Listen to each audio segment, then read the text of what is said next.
Le gouvernement passe à l'acte et demande le blocage de la plateforme Shein.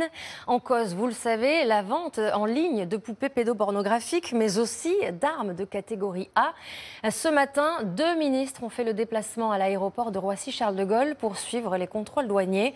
La France demande également à la Commission européenne des sanctions contre le géant chinois. Mais concrètement, est-ce possible de l'interdire? Les réponses avec Guillaume Bertrand et Stéphane Iorgulescu. Aéroport de Roissy-Charles de Gaulle ce matin.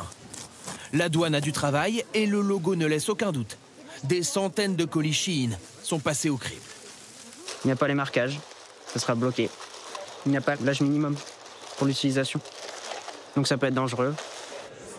Colis bloqué, le destinataire ne le recevra jamais et il sera détruit. Aujourd'hui, pour les paquets Shein, c'est tolérance zéro. Consigne du gouvernement, en visite auprès des douaniers. Donc il y aura 3 cargaisons aujourd'hui. On est d'accord que c'est la première fois que vous faites des contrôles sur 100% des colis. Parce que quand j'étais venu vous voir, vous faisiez des contrôles aléatoires. C'est ça. Hors de question de relâcher la pression sur le géant chinois. Menacé de fermeture totale, la marque a suspendu une partie de son site, ce qu'on appelle la marketplace. Car il y a une partie vendue par Shein et une autre où d'autres commerçants indépendants peuvent y vendre leurs articles. Celle-là est aujourd'hui inaccessible. Mais si d'ici demain, leur site n'est pas entièrement nettoyé, il pourrait être déréférencé, c'est-à-dire introuvable sur les moteurs de recherche. La France peut aussi mettre une amende. Cela a déjà été fait par le passé, 200 millions d'euros.